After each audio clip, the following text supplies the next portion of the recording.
렌티크리스퍼 V2라는 플라스미드의 특정 유전자를 타겟하는 가이드 RNA 가이드를 이제 클로닝해서 집어넣고 그걸 이용해서 렌티바이러스를 생성하고 그래서 특정 유전자를 낙아웃하는 것은 굉장히 편리하고 파워풀한 테크닉입니다. 그것과 관련되어 있는 렌티크리스퍼 V2 플라스미드를 사용하는 것에 대해서 이야기를 하겠습니다. 자, 렌티 크리스퍼 V2 스토퍼 이 플라스미드는 무슨 플라스미드냐? 자, 일단 이 스토퍼라고 하는 말은 무슨 말이냐면 그 어떤 자리를 빈 공간을 때우는 물건을 스토퍼라고 해요. 그러니까 예를 들면 그 택배 상자에 물건 넣고 빈 부분을 이제 완충하기 위해서 신문지를 넣는다든지 하는 이렇게 공간 때우는 물건을 스토퍼라고 합니다. 그래서 렌티크리스퍼 V2는 이제 렌티크리스퍼 V2라고 하는 플라스미드의 이제 그 중간에 우리가 클로닝해서 넣어야 될 부분에다가 길게 이제 그 쓸모없는 DNA를 넣어 놓은 거고, 우리가 사용하는 거는 이 스토퍼를 빼내고 우리가 원하는 유전자에 대한 가이드를 여기다가 쏙 집어넣는 이런 방식으로 쓰는 겁니다. 그러니까 다른 일반적인 익스프레션 벡터로 치자면 empty 벡터, 그러니까 공 벡터에 해당되는 게 이 렌티크리스퍼 V2 플라스미드라고 생각하면 됩니다. 자, 우리가 이 플라스미드를 사용하는 이유는 특정 유전자를 낙아웃하기 위해서이고, 그것도 렌티바이러스를 사용해서 낙아웃하기 위한 겁니다. 그러니까 실제 이용은 이 렌티크리스퍼 V2 스토퍼 부분을 잘라내고 거기에 특정 가이드를 넣어서 이 플라스미드를 만든 다음에 그 플라스미드와 보통 우리 랩에서 사용하는 PSPAX2랑 PMD2.G 이거랑 같이 세 개를 코트랜스펙션을 해서 렌티바이러스를 생산을 하고 그 렌티바이러스를 세포에 처리를 해서 그 바이러스가 잘 들어간 세포만 셀렉션 하는 거죠. 퓨로마이신을 처리를 해서 바이러스가 들어간 세포만 셀렉션 해내면 특정 유전자가 낙아웃이 된다. 이런 겁니다. 자, 그러면 실제로 이제 플라스미드는 어떻게 만드느냐? 플라스미드 만드는 건 벡터를 준비하고 인서트를 준비해서 라이게이션 트랜스포메이션 하는 거죠. 그러면 벡터는 어떻게 준비하느냐? 렌티크리스퍼 V2 스토퍼를 BSM-B1이라는 효소로 자르고 그 벡터 부분을 13,000 베이스 페어로 젤 익스트랙션 벡터 부분 13,000 베이스 페어쯤 되는 것을 젤 익스트랙션 한다. 이게 벡터 준비의 끝이죠. BSM-B1은 다른 말로는 이제 ESP 331 뭐 이렇게 쓰기도 하고 그렇습니다. 33든가 31이든가 자 어쨌건 그렇게 해요. 자, 그 다음에 인서트는 어떻게 준비할 거냐? 특정한 유전자에 대한 가이드를 준비를 합니다. 그래서 어떻게 준비를 하느냐? 보통 가이드는 이제 RNA인데 RNA가 발현이 돼야 되는 거고, RNA는 사이즈가 꽤 되는데 뒤에 뭐 이제 스캐폴드라는 부분도 있고 이제 여러 부분이 있는데, 우리가 실제로 하는 것은 이 부분 20머에 해당되는 특정 유전자에 해당되는 그 부분을 우리가 여기다가 이제 쏙 클로닝을 해서 넣는 거예요. 그거는 보통 이제 브로드 인스티튜트의 홈페이지를 보고 특정 유전자 이름을 넣어서 가이드를 디자인을 우리가 받아가지고 그 중에서 골라가지고 사용하게 됩니다. 그걸 이제 가이드를 어떻게 디자인하느냐라고 하는 건 별도의 이야기고, 어쨌거나 그래서 가이드를 디자인을 합니다. 가이드를 디자인을 했을 때 이제 G로 시작해야만 해요. 이 렌티크리스퍼 V2를 사용하는 경우에. 근데 가이드 20머가 V로 시작하지 않는 경우에는 G를 하나 더 달아서 21머로 만들어야 되는 거고, G로 시작하는 경우에는 20머만 되면 되는 겁니다.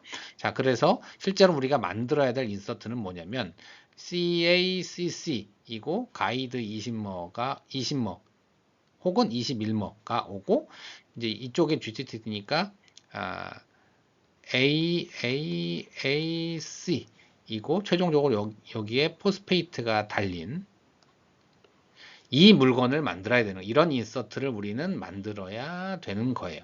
그렇게 하기 위해서 어떻게 하느냐? 가이드 디자인을 하면 요거까지 포함해서 올리고 요거 하나 그리고 요거 하나 두 개를 주문하는 거죠. 5'부터 3', 5'부터 3' 이렇게 올리고를 두 개를 주문하는 겁니다. 그러니까 가이드가 G로 시작하는 경우에는 23호, 23호를 주문하는 거고, 가이드가 G로 시작하지 않는 경우에는 25모, 25모 이렇게 주문을 하는 거예요. 그래서 합성을 주문을 하면 보통 하루 혹은 뭐 늦어도 이틀 이렇게 옵니다. 오면 우리는 올리고를 합성할 때 포스페이트를 안 달고 합성을 하기 때문에 실제적으로는 우리는 이거를 포스페이트를 실제로 다는 반응부터 시작을 하게 되죠. 포스페이트를 달기 위해서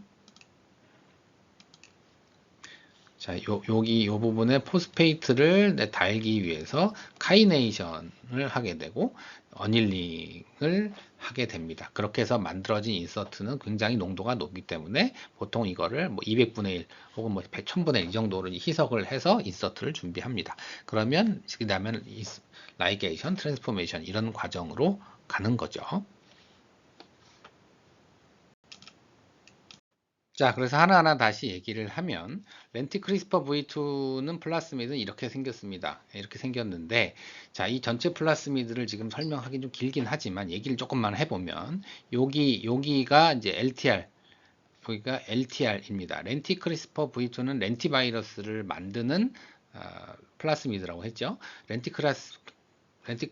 렌티바이러스를 만들기 위해서 그 렌티바이럴 지놈을 만들기 위한 거예요. 그러니까 요 프로모터에 의해서 이만큼이 RNA 바이러스의 RNA 지놈으로 만들어지는 용도입니다.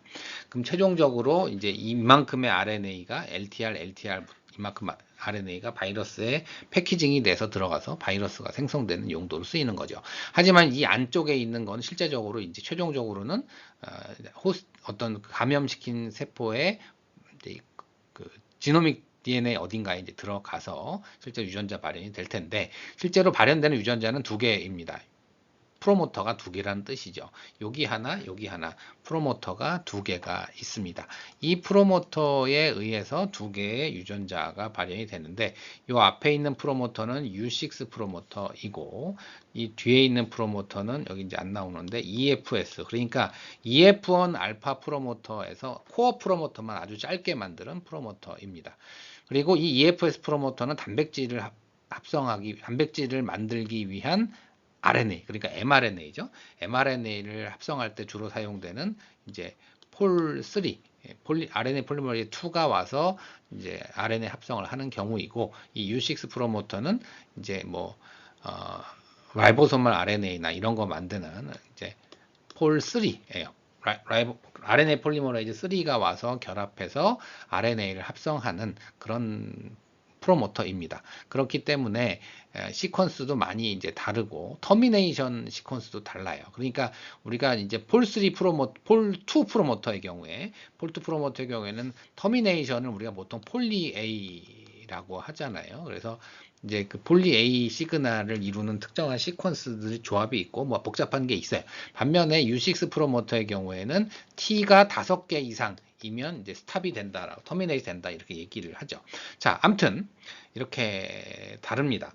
자, 그래서 이렇게 생긴 플라스미드에서 여기 긴 이 스토퍼 굉장히 길어요. 뭐 1800쯤 되는 긴 스토퍼를 넣어놨고 이거를 여기가 두 개가 잘려서 리니어라이즈 되면 그 사이에다가 인서트를 넣는 그런 방식으로 이제 클로닝 하는데 사용이 되는 겁니다. 자, 아울러 EFS를 통해서 발현되는 거에 대해서 얘기를 해보자면 여기서부터 이제 길게 이렇게 mRNA가 나오고 여기서부터 이제 프로틴이 나오는데 이 프로틴은 하나의 프로틴이에요. 이 프로틴은 어떻게 생긴 프로틴이냐? 이 프로틴을 쓰자면 여기에 이제 캐스9이 있고 여기 뭐 더 구체적으로 뭐 NLS도 있고 뭐 택도 있고 하지만 다 빼고 캐스9이 있고 2A가 있고 이제 퓨로알 이렇게 달려 있는 단백질입니다. 뭔 소리냐?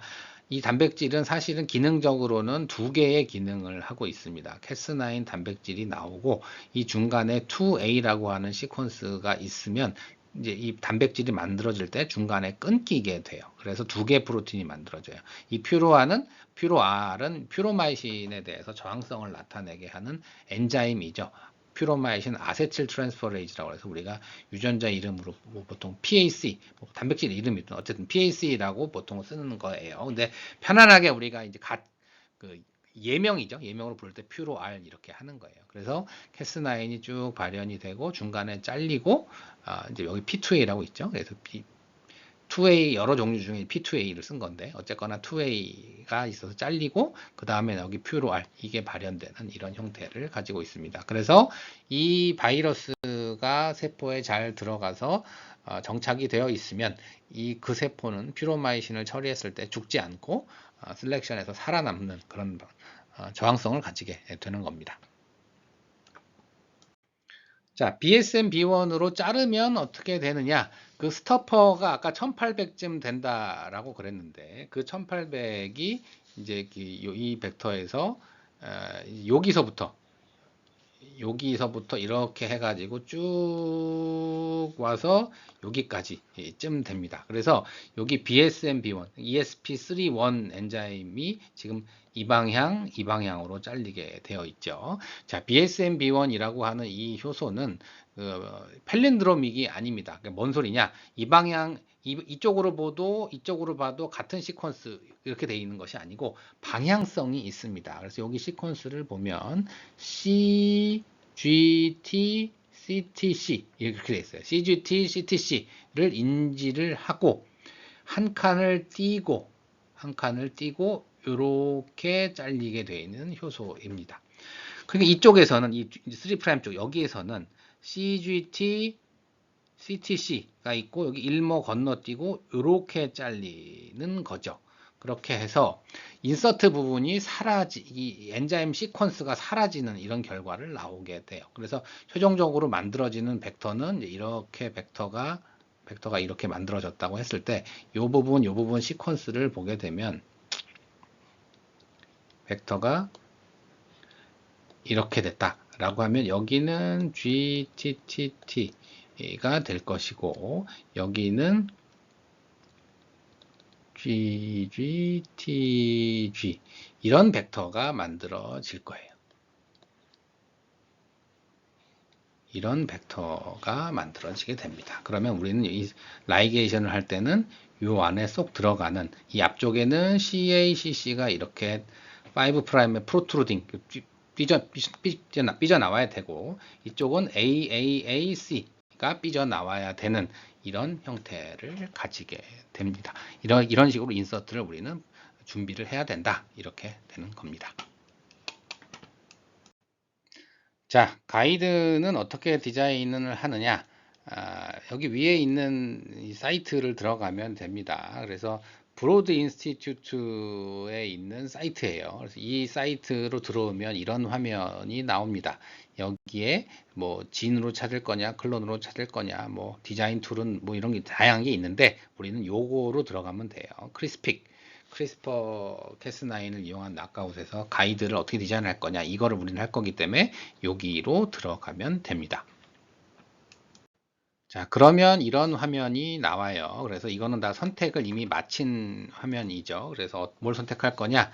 레퍼런스 지놈, 휴먼일 거고 휴먼 지놈 의 버전이 여러 개가 있는데 그 중에 가장 최근 거 이거 선택하면 되고요. 그 다음에 우리가 뭘 할 거냐? 크리스퍼 낙아웃을 할 거냐? 크리스퍼 이제 액티베이션 할 거냐? 이니비션 할 거냐? 이건데 우리는 낙아웃을 할 거니까 크리스퍼 K 맨 위에 거 선택하고 그 다음에 이제 유전자 가위는 뭘 쓸 거냐? 그래서 우리가 주로 쓰는 렌티크리스퍼 V2에 들어있는 유전자 가위는 이겁니다. S 파이오제네스에서 나온 캐스9. 그래서 이걸 선택을 하고 그러면 이제 그 트레이스 RNA 종류에 따라서 이걸 둘 중에 뭘 선택할 거냐 이건데 렌티크리스퍼 V2를 선택하는 경우에는 아래 거 수의 트레이서를 쓰면 되는 거예요. 그래서 그 이제 스캐폴드 쪽의 가이드가 GTTT이기 때문에 이 GTTT인 경우에는 이 밑에 거를 선택하라는 의미입니다.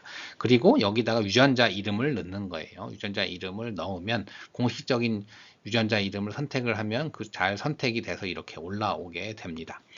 그리고 이제 보통 5개를 골라달라 하고 그다음에 unpicked sequence까지 이제 같이 받아서 이제 선택을 해서 그 밑에 있는 걸로 이제 그 시작하면 그럼 결과적으로 이제 그 가이드 선택한 거에 대해서 텍스트 파일을 보여주게 됩니다. 자, 그래서 그렇게 해서 쭉 나오면 결국 이런 이제 화면이 나오게 되고, 여기 피킹 리절트 이거를 누르면 텍스트 파일이 하나가 이제 다운로드가 됩니다. 그걸 열면 지금과 같은 이런 파일, 복잡해 보이는 이런 파일이 나와요. 이 전체를 카피를 해서 이거를 엑셀을 열어서 엑셀에다 갖다가 붙입니다. 엑셀을 먼저 열고 이걸 이 텍스트를 카피한 다음에 갖다 페이스트를 하는 거죠.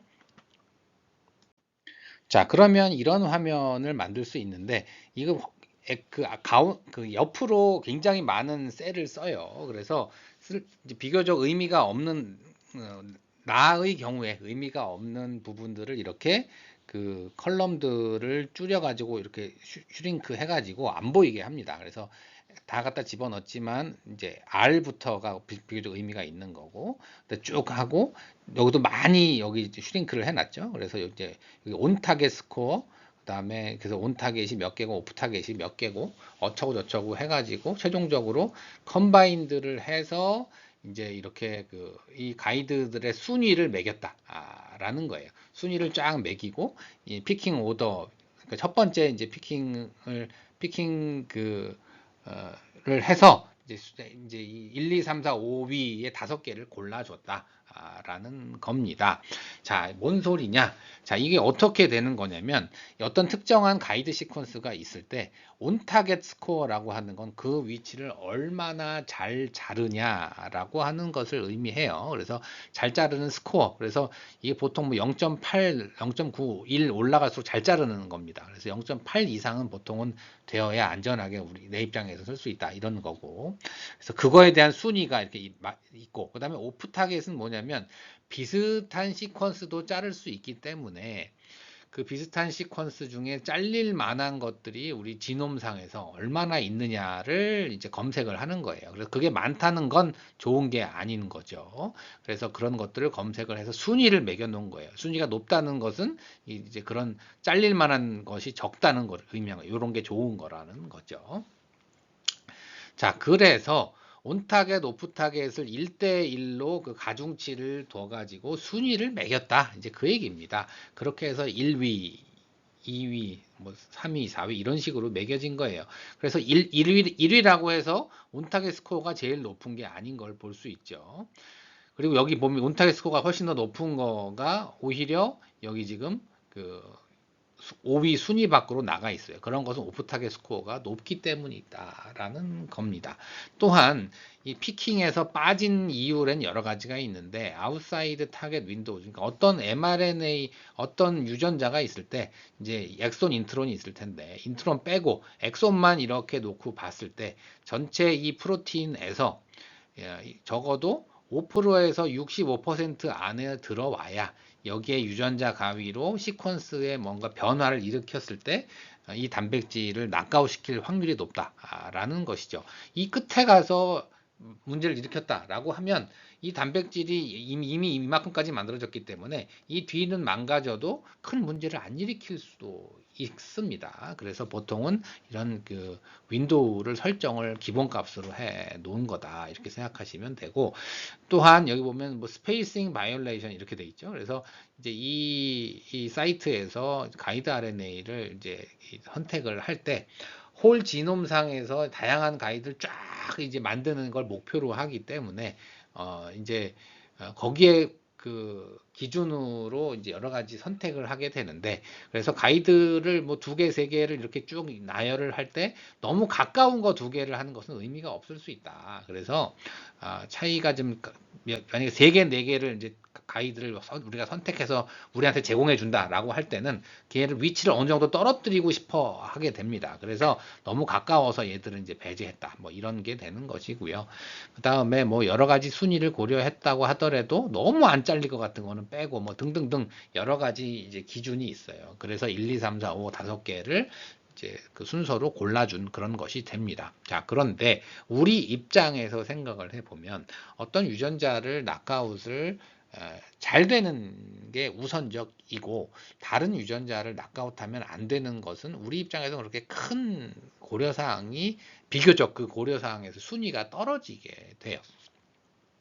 물론 같은 값이면 오프타겟 다른 사이트를 자르는 것이 적은 것이 좋지만 당연히 온타겟이 우선적으로 우리는 봐야 된다 이런 얘기입니다. 자, 그래서 1위 봤더니 0.9, 2위 봤더니 0.3, 3위 봤더니 0.9. 이런 상황에서 만약에 우리가 두 개를 골라야 될 때 1위, 2위를 고르는 것은 절대로 있을 수가 없는 거고 1위, 3위를 골라야 하는 이런 상황이다라는 겁니다. 그럼 뭐 여기 1.377 나온 이거 순위 밖에 거 이거를 고를 거냐? 이걸 고를 수도 있어요. 고를 수도 있는데 이제 이 경우에 1위를 고를 거냐, 여기 순위 밖에는 얘를 고를 거냐, 이거는 선택사항입니다. 우리가 고르기 나름이다 라는 거죠. 나 같으면 둘 다 0.9 이상이니까 1위, 3위 이렇게 지금은 골라야 할 상황이 아닌가 이런 생각이 듭니다. 그래서 결론적으로 이 경우에 나 같으면 1위, 3위 이렇게 고르고 하나를 더 고른다면 4위도 굉장히 낮죠. 온타겟 스코어가 낮아요. 얘는 안 돼요. 5위 0. 이게 얼마죠? 8인가요? 0.6인가요? 0.8이면 뭐 고려해 볼 수 있고 아니 0.6이면 안 돼요. 그럼 이거를 그 다음에 세 개를 고를 수 있겠죠. 자, 그래서 우리 랩에서 뭐 하나씩 고른다 그러면 이 경우에 그냥 1위를 고르면 된다. 이런 얘기입니다. 자, 얘의 시퀀스를 봤을 때 1위 같으면 G로 시작하니까 굳이 일머를 추가 붙일 필요가 없어요. 만약에 여기 지금 3위짜리 이거를 쓴다라고 하면 얘는 가이드가 T로 시작하게 됩니다. 그러므로 이 경우에는 CACC에다가 G 하나 달고 TAA 어쩌고 저쩌고 이렇게 해서 토탈 25모짜리가 될 것이고 반대편의 경우에는 AAAC 이렇게 해서 쭉 거꾸로 들어와서 이렇게 하고 여기 C 하나 달고 이렇게 끝나야 되겠죠. 그렇게 해서 25모 두 개를 합성하는 이런 식이 될 겁니다. 반면 1위 이거의 경우에는 G로 시작하니까 CACC이고 GAA 이렇게 시작해서 끝나게 될 거고 반대편은 AAAC 이고 이거의 짝꿍으로 이렇게 이제 안티센스로 순서로 이렇게 들어와서 이렇게 해서 끝나게 되는 이런 형태의 24모 이렇게 합성하는 형태로 가이드를 디자인을 하게 될 겁니다.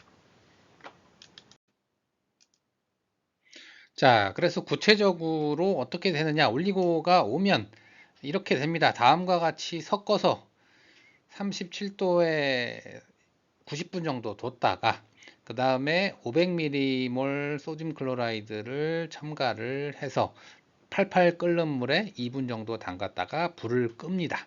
그래서 천천히 식히도록 이렇게 만들게 되죠. 자, 구체적 그렇게 한 다음에는 이거를 이제 200분의 1로 희석한다 인데 구체적으로는 이거를 우선은 10분의 1로 희석을 해서 이거를 얼리고 이거를 이제 추가로 20분의 1 희석을 해서 그래서 200분의 1로 만들어서 이거를 1마이크로리터를 인서트로 집어넣는 이런 형태로 합니다. 자, 그래서 어떻게 되느냐? 이제 인서트를 지금 하나 만들어야 되는 경우에 폴리뉴클레오타이드 카이네이즈 그러니까 T4 폴리뉴클레오타이드 카이네이즈라고 하는 걸 쓸 거기 때문에 그 버퍼 PNK 버퍼 2마이크로리터에 10m몰 ATP를 2마이크로리터를 넣고 물은 13.5 그 다음에 프라이머 50피코몰 퍼 마이크로리터짜리 기준으로 1 이렇게 넣죠. 프라이머라기보다는 올리고 뉴클레오타이드죠. 이렇게 넣고 마지막으로 이제 T4 폴리뉴클레오타이드 카이네이즈를 0.5 마이크로리터를 넣습니다. 그래서 이렇게 넣고 나서 이제 보통은 1.5ml 튜브에다가 이렇게 셋업을 하는 거예요. 그 다음에 37도 인큐베이터에 넣어서 90분 정도 두고 그래서 90분 가까이 됐을 때 이제 그 냄비에다가 물을 한 뭐 2분의 1 이상 넣어서 끓이기 시작을 하는 거죠. 그리고 이제 시간이 되면 500ml 소듐 클로라이드를 3마이크로리터를 20마이크로리터, 이 리액션 하나가 20마이크로리터니까 거기다가 3을 넣게 됩니다. 그게 이제 올리고누클레오타이드를 어닐링 하려고 그러면 그 소듐 클로라이드가 어느 정도 농도가 있어야 되는 게 필요하기 때문에 이때 넣는 거예요. 넣고 나서 이제 팔팔 끓는 물에다가 2분 정도 담가서 계속 끓게 합니다. 그럼 이 시간은 뭐 하는 시간이냐? T4 폴리뉴클레오타이드 카이네이즈를 이제 힛 인액티베이션 시키는 시간인 거죠. 이 카이네이즈가 죽는 거죠. 활성이 죽는 겁니다. 그러고 나서 이제 불을 끄고 천천히 식히게 되는 거죠. 천천히 식히는 이유는 천천히 식히는 동안에 이 올리고뉴클레오타이드가 포스포릴레이션 된 올리고뉴클레오타이드가 이렇게 제대로 어닐링이 되어라 라는 시간을 두는 거죠. 그래서 상온까지 충분히 식히고 나서 그 다음에 이거를 10분의 1 희석해 하고 그 다음에 이걸 한 번 더 희석해서 이걸 사용을 합니다. 10분의 1 희석한다는 거는 리액션 하나가 20 마이크로리터였으니까 물을 180을 넣으면 되죠. 물을 180을 넣어서 토탈 200을 만들게 되는 거고, 그걸 일부를 따가지고 200분의 1은 따로 만들고 나머지 180, 그러니까 이제 200이죠. 200 마이크로리터 중에서 10 마이크로리터를 따서 더하기 물 190을 하면 이게 20분의 1, 추가 20분의 1이 되니까 최종적으로 200분의 1 이거를 만들고, 나머지 그러면 200 중에서 10 따고 남 190 있잖아요. 이건 얼려서 보관하는 거죠. 이렇게 해서 이 200분의 1 인서트 만든 거를 라이게이션에 사용을 해서 라이게이션 트랜스포메이션 이런 식으로 하면 되는 겁니다.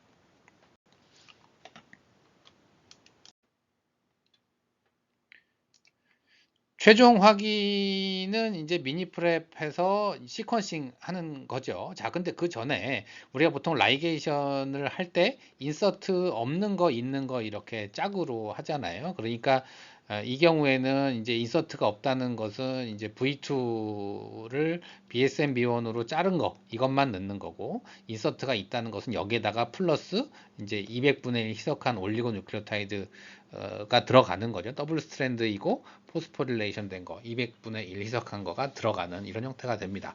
자, 기본적으로 콜로니를 띄웠더니 마이너스에는 몇 개 안 뜨고 이쪽에는 무지하게 많이 뜨고, 이게 정상적인 상황이에요. 이렇게 안 되면 뭔가 다른 문제가 있을 가능성이 높죠. 그러면 뭔가 확인이 들어가야 됩니다. 애초에 올리고가 디자인이 잘못됐다든지 뭔가 다른 일이 있는 거니까 그거는 확인을 필요로 합니다. 어쨌거나 이렇게 됐다는 가정하에 올리고 이제 이노큘레이션을 해서 미니 프랩을 하고 농도를 측정을 하고 시퀀싱을 보내는 거죠. 시퀀싱은 U6 프로모터 에 있는 닿는 이제 시퀀싱 프라이머인 바이오닉스 회사에서 제공하는 U6라고 하는 유니버설 프라이머가 있어요. 이걸 사용하면 우리가 가이드가 제대로 이제 콜로닝이 됐는지 확인할 수 있게 됩니다.